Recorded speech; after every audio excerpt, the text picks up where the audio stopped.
Hey, ¿qué pasa, peña? Scarface, la de Brian De Palma, es una película que guardo con mucho cariño y os confieso que tenía un póster con una frase ultra aspiracionista digna de un gurú del fitness de estos de a día de hoy. Oh, Dios mío. Lo que os decía, la tengo cariño, no solo porque sea una película generacional, sino porque fue la primera película que analicé en este canal. Es un vídeo feo y horroroso, grabado con el micro de una webcam que no os invito a ver. De todas maneras, gracias, de corazón nunca imaginé que acabaría hablando de historia y antropología desde un canal de YouTube. Total, que voy a continuar con el tema 568 vídeos después. Bueno, 568 publicados, porque me han tirado unos cuantos. Bueno, que hay una escena de Scarface que me parece que esconde mucha historia y siempre me quedé con ganas de contaros mi hipótesis. Os doy un poco de contexto. Mirad, lo que pienso es que de una manera camuflada hay una escena que tiene que ver con una misión de la Operación Cóndor. Para quien no esté al tanto, la Operación Cóndor, fue una red internacional coordinada entre las dictaduras del Cono Sur en las décadas de 1970 y 1980 para perseguir, torturar y eliminar a opositores políticos. Creo que en mis vídeos sobre el cine chileno ya estuve hablando sobre esto. Entre los países estaba implicada Argentina, Chile, Bolivia, Brasil, Paraguay, Uruguay, Ecuador, y aunque no esté confirmado, también operaron en México con el beneplácito de sus autoridades. Contó con el apoyo de la CIA y la complicidad de los estates. Estos aportaron entrenamiento, armas, recursos, infraestructuras y financiación. Cóndor funcionó como una red de seguridad para los intereses corporativos y políticos de los Estados Unidos. Solo en Argentina hay 457 casos judiciales y se estima que las víctimas son varios millares. Y me diréis, ¿eso qué tiene que ver con Scarface? Que es la historia de un cubano exiliado metido en el mundo del narcotráfico. Buena pregunta, a ver qué os parece mi teoría. Lo primero, voy a arrancar metiéndole un poco de contexto. Tony Montana es un inmigrante cubano que llega a Estados Unidos durante el éxodo de Mariel, a inicios de los 80. No voy a entrar mucho en esto, pero la historia sería la siguiente. Castro dio permiso para que abandonase el país quien quisiera, y se preparó una buena. Alrededor de 125.000 cubanos abandonaron la isla y fueron recibidos más o menos con los brazos abiertos por los estates, que tampoco lo gestionaron demasiado bien, creando centros de refugiados donde se quedaban bloqueados los cubanos. Mirad un ejemplo de cómo las políticas anticomunistas pesan más que las antimigratorias. Vamos, que se es más anticomunista que racista. Total, que el personaje se sitúa en un contexto histórico y político bastante complejo. Montana acaba en uno de esos centros cuando llega y no pierde el tiempo. En cuanto pone un pie en el país, empieza su carrera delictiva. Su mejor amigo, Manny, le comenta que a cambio de hacer un encarguito, en 30 días les darán una tarjeta verde y les conseguirán un trabajo en Miami. Solo tienen que eliminar a un expolítico de la cúpula de poder del castrismo que ha caído en desgracia y, por las pintas que lleva, huele a caso de corrupción. Yo mataría a un comunista por divertirme. Pero si me proporcionan un trabajo, hasta le haré un tajo especial. Parece que no, pero esta peli tiene mucha política. Días después se da un motín en el centro donde tienen recluidos a los refugiados. Realmente, para los estates, este movimiento de masas fue algo que le costó engullir y muchos cubanos esperaron meses a poder salir de esos centros. Vamos, que su situación parecía más la de un preso que la de un refugiado. Total, que en medio de todo ese caos del motín tienden una trampa al expolítico para apuñalarlo. Quien le dio la orden de eliminarlo fue un narcotraficante para el que empieza a trabajar. Es alguien poderoso que maneja la merca en la ciudad de Miami, algo que podemos ver a través de las fotos firmadas que tiene en su despacho, donde aparecen presidentes tanto conservadores como demócratas.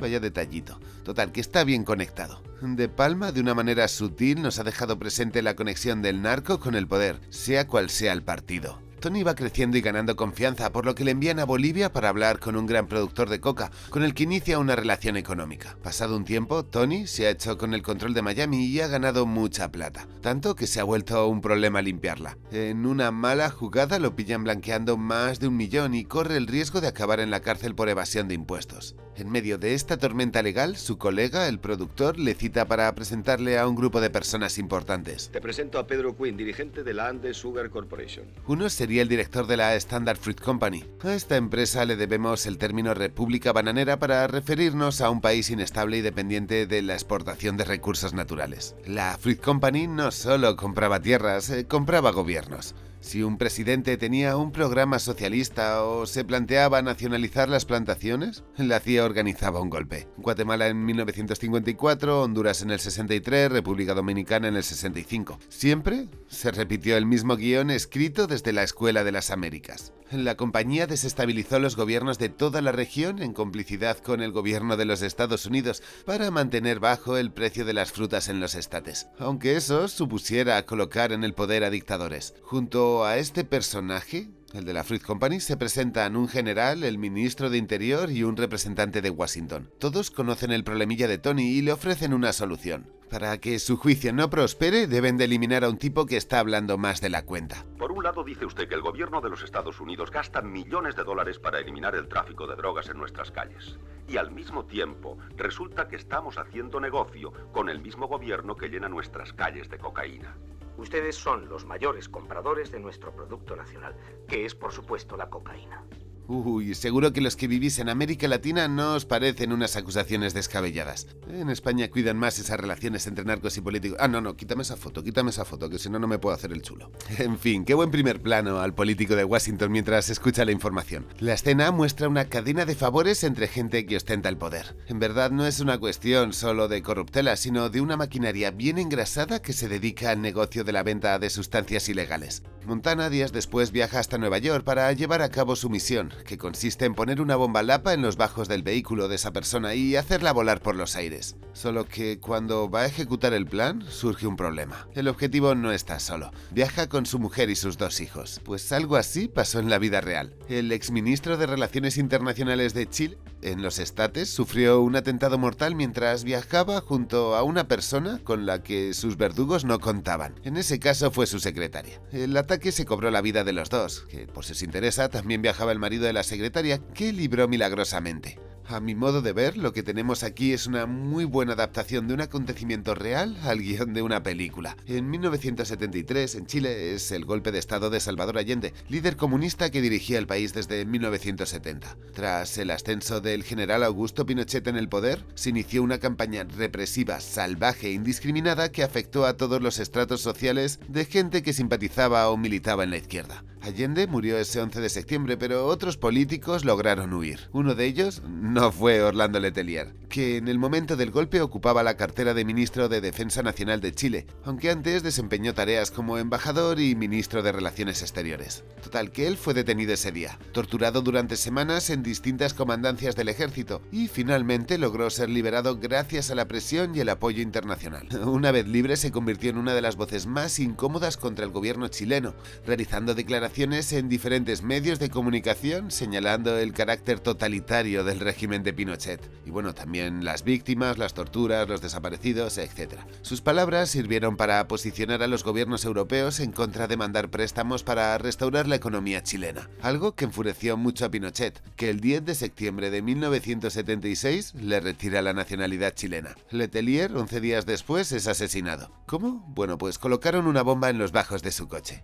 Y escuchad esto porque lo que dijo no solo molestó al dictador chileno, sino que también sentó mal en Washington. Los Estados Unidos estaban desplegando por primera vez en la historia su programa neoliberal, y esos préstamos europeos, esa inyección de capital era fundamental para hacer ver que la economía marchaba mejor en dictadura que con el proyecto socialista de Allende. Y eso no se puede consentir. La situación pone a trabajar en conjunto otra vez la maquinaria del Estado profundo chileno con los servicios de inteligencia yanquis. Se ponen en contacto con un viejo conocido de ambos, un tal Michael Townley, ciudadano estadounidense, hijo de uno de los directivos de General Motors destinados en Chile, país al que llegó con 15 años. Su actividad como agente secreto empezó para la CIA, y me diréis, ¿qué? Sí, porque fue agente doble, siendo usado como informante y como desestabilizador. Entre sus logros está que ayudó a entrenar al grupo paramilitar de extrema derecha Patria y Libertad. Este se encargó de proporcionarles armas que venían de los Estados Unidos y les enseñaba a disparar. El objetivo de este grupo era derrocar al gobierno de Allende. Dejó de operar en 1974 tras los meses más duros de persecución y represión a los comunistas. Durante esos años también trabajó para la DINA, Dirección de Inteligencia Nacional, donde le encargaron empezar una campaña de desprestigio contra el general Prats. Este resultó ser el único apoyo que tenía Allende entre los militares. Además, era una figura respetada por todos los sectores de la sociedad. Creo que era el único militar más democrático que militarista. La conjura terminó culminó con que Prats fue sustituido por Pinochet como comandante en jefe de las Fuerzas Armadas, lo que abría el camino a este último para dar su golpe de estado. La relación entre ambos militares no era buena. Prats era un constitucionalista y la dictadura no le parecía una opción, así que fue invitado a abandonar el país. Llegó a Argentina, donde vivió hasta el 30 de septiembre de 1974, momento en el que Townley le puso una bomba en los bajos del vehículo, que por supuesto acabó con la vida del militar y con la de su mujer. Ese agente doble no solo participó en la Operación Cóndor, también actuó en la Operación Gladio, que para quien no lo sepa es la réplica de Cóndor pero en Europa. ¿Y cómo? Bueno, pues facilitó de nuevo instrucción a grupos terroristas. También como agente de la CIA facilitó armas a exmiembros de la extinta Organización del Ejército Secreto, un grupo terrorista de extrema derecha nacido en 1961 que pretendía evitar la independencia de Argelia. Townley recibió un nuevo encargo tanto por parte de la DINA como de la CIA: eliminar a un vocero comunista que cacarea su ideología desde Washington con total impunidad, es decir, Letelier. Eso molestaba. Y dicho y hecho, le aplicó la misma receta que a Prats: bomba en los bajos del coche que se activa por control remoto. Quien le acompañó en esta misión fueron otros 4 agentes dobles que a la vez eran de la CIA y de la DINA, todos ellos de origen cubano. ¿Y por qué tanto cubano apoyando a Chile? Bien, pues Pinochet se había convertido para la derecha en una figura de culto y de esperanza, ya que había exterminado el comunismo de Chile. Así que vamos, para un montón de cubanos era algo así como una celebrity. Como os acabo de mencionar, el comando lo formaban 4, 2 hermanos cubanos que lo pensaron y 2 ejecutores: Virgilio Paz Romero y José Dionisio Suárez Esquivel, alias Cepillo. A este último el FBI le adjudica alrededor de 35 atentados terroristas, tanto dentro como fuera de los estates. Por cierto, todos ellos habían formado parte de la invasión a Bahía de Cochinos, y todos ellos habían recibido entrenamiento por parte del gobierno de los Estados Unidos. Eran los peones que ejecutaban las órdenes. Guillermo Novo Sampol, cubano, especializado en terrorismo, asesor de la DINA en Chile y de la Operación Cóndor. Fue cómplice del asesinato del político chileno Orlando Letelier. Ignacio Novo Sampol, cubano, especializado en operaciones terroristas, otro cómplice del asesinato de Letelier. Estos 2 hermanos, los Novo Sampol, actuaron como los agentes que organizaron y contrataron a los verdugos. Y ya lo mencioné, trabajaban para la DINA, que es la inteligencia chilena. Torturaron y ejecutaron con sus manos a quien les ordenaban. En ocasiones a gente importante como el embajador Letelier. Y también en ocasiones fallaron, como cuando fueron a por el canciller de Nicaragua, el sacerdote Miguel de Escoto, o a por Fidel Castro. Su ficha es extensa. Colaboró con la CIA y con varios grupos considerados terroristas como el Movimiento Nacional Cubano. Y hay muchas más cosas que ha hecho este, pero os destacaría cuando en diciembre de 1964 atentó con un bazooka a la sede de la ONU en Nueva York, mientras estaba subido al palco el Che Guevara representando a Cuba. Eso hizo que lo detuviesen, quedando en libertad bajo fianza de $15.000. Salió barato el susto. Y aquí me tienes por, según ellos, piratear unas peliculitas, 1.000.000 de pavos, 2 años y medio. Sale más rentable bazoquear el Parlamento. También estuvo en Argentina en los centros de tortura, aumentando así la lista de desaparecidos y enseñando sus trucos a torturadores. En total a este se le adjudican unos 40 atentados terroristas. Pues no sabéis la sorpresa que me llevé cuando estaba buscando información de este mercenario, ya que descubrí que su muerte en 2024 vino acompañada de muchos artículos periodísticos y homenajes para a este mercenario de la CIA.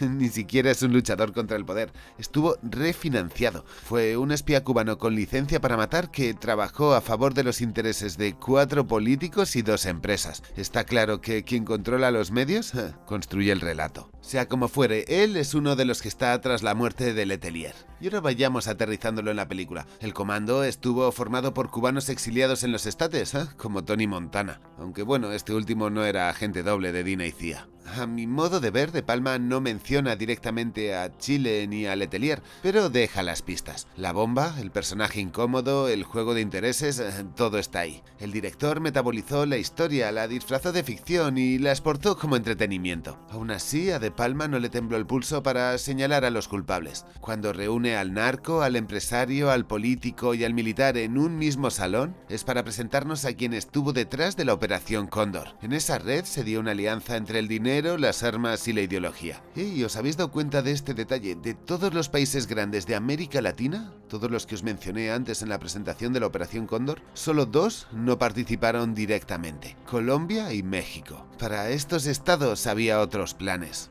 Y es que las plantas que se sembraron allí sirvieron para cosechar litros y litros de sangre. La droga fue la prolongación de un negocio que consistió en entender América Latina como un patio trasero. Solo así se comprende la expropiación de todo un continente que empezó con el caucho y que siguió con las bananas, el estaño y el cobre. Porque oro, ya no, eso ya no. Y esto me hace reflexionar sobre el personaje de Tony Montana, que no solo representa al narcotraficante, es el reflejo de un modelo económico donde la violencia es el motor del capital. Montana nos mostró el asesinato político como negocio y la impunidad como norma del mercado. En fin, que no hay pruebas directas de que De Palma escribiera la escena del coche inspirándose en el asesinato de Letelier, ni tampoco lo ha mencionado en ninguna entrevista. Pero la coincidencia argumental, lo de la bomba, la conexión CIA-narcotraficante, el político incómodo y la tríada poder económico, militar y estatal, ay, Dios mío, es demasiada coincidencia para ser ignorada. ¿O creéis que se me ha ido la cabeza? ¿Pensáis que es atinada la extrapolación o no? Os leo en comentarios. Y nada, voy a cerrar como cerré mi primer vídeo.